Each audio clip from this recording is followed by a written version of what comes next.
A lot of women say that penetration feels amazing because the quote-unquote ribbing provides extra G-spot stimulation.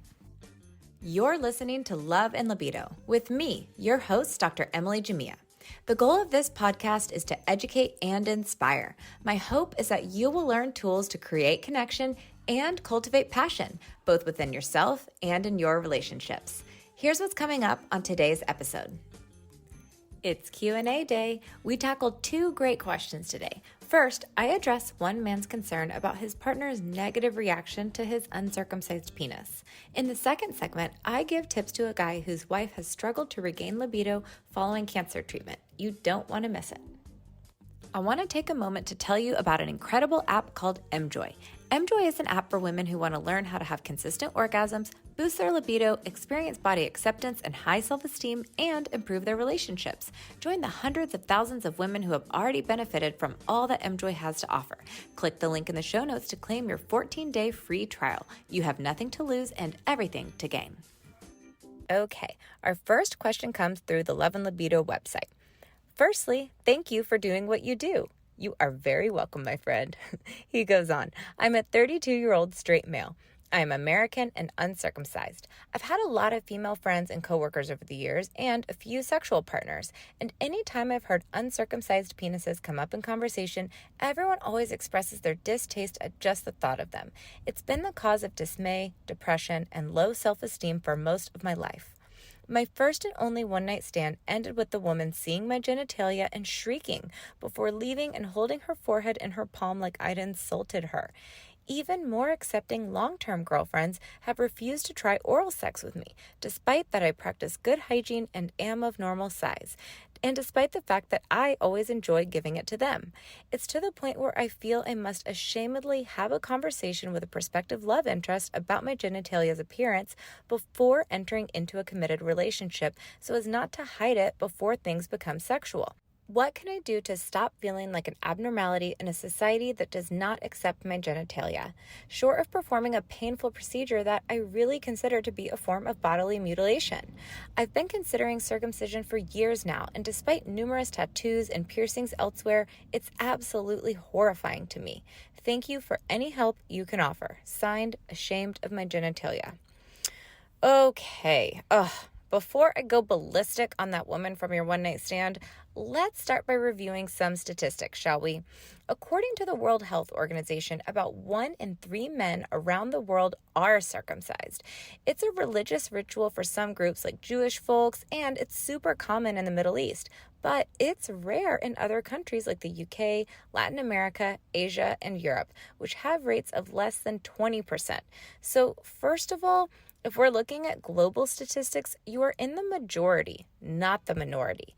Now, here in the U.S., circumcision is more common, but CDC shows a decline in the prevalence of it over the years. It's fallen from about 83% in the 1960s to about 77% by 2010. Overall, the World Health Organization estimates that about 76 to 92% of U.S. males have been circumcised. Now, I also want to note the variability by region just here in the U.S. Western states have the lowest rates of circumcision, and Midwestern states have the highest rates. So if you're emailing from Michigan, let's say, I get why you'd feel out of the norm. Now that we've reviewed some of the statistics, let's address your concern. First of all, any partner that reacts with disgust or otherwise behaves like the woman from your one-night stand is not worth being your sexual partner. The end. This goes for a reaction to anything sexual, whether it's the appearance of your genitalia or anything else. And for anyone listening, I want this to be a lesson.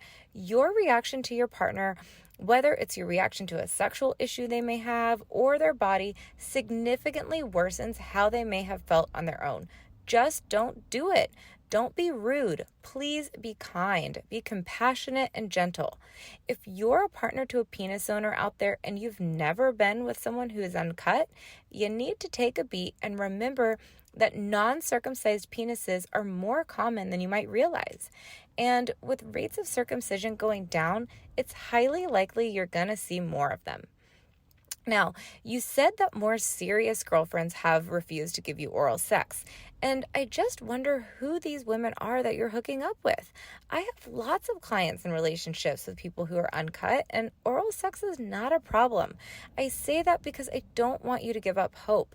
I think you just need to keep looking until you find a more understanding partner.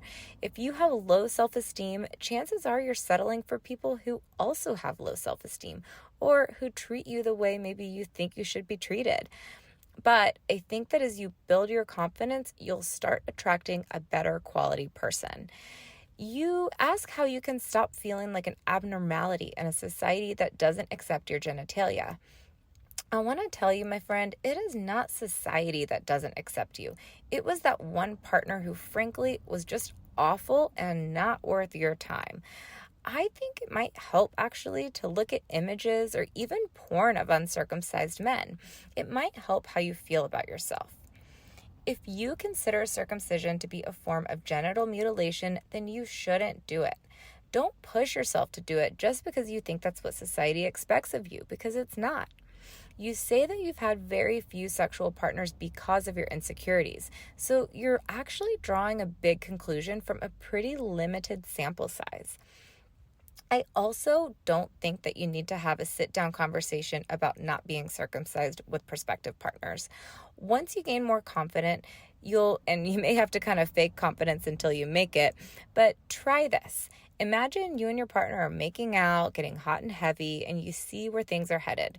You could say something like, "Have you ever been with someone who is uncut? You're going to love it."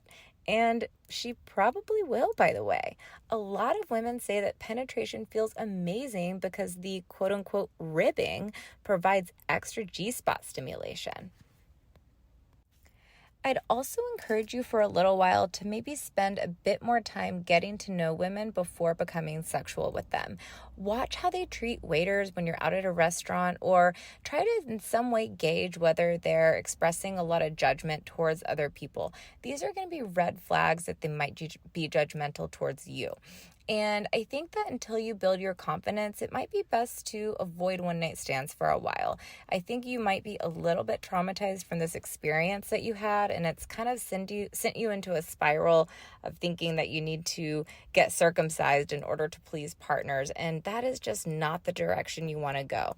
I'd encourage you to spend some time building up your confidence, checking out some pictures or videos of people who have penises who aren't circumcised, just so that you can kind of normalize your own appearance. Because again, I want you to remember that statistic that I opened up with. 2/3 of men around the world are not circumcised. So you are in the majority here. I think you sound like an amazing guy and a great sexual partner. So please don't give up hope. Okay, my next question also comes through the Love and Libido website. Here we go. I'm a 46-year-old male and have been married for 15 years. My wife and I stopped having sex about 5 years ago. Initially, it was because of a stage 3 cancer diagnosis. My wife went through a very intensive cancer treatment through MD Anderson. She had a double mastectomy and medically induced menopause. On top of that, she has a history of sexual abuse from when she was younger. We've had multiple discussions about this issue, and she has told me on many occasions that the drugs she takes and many others have killed all sexual libido she had, and that she feels zero sexual feelings for me, and that it's too painful to have vaginal intercourse. We haven't tried in 5 years, so I don't know if this is something she's done on her own to test.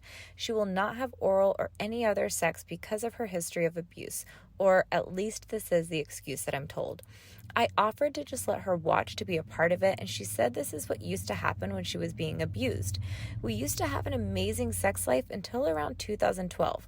I had gained a lot of weight and was away on a work trip. She had an affair at this time. We've both done a lot of therapy on our own over the last 4 years, but not any sex therapy together.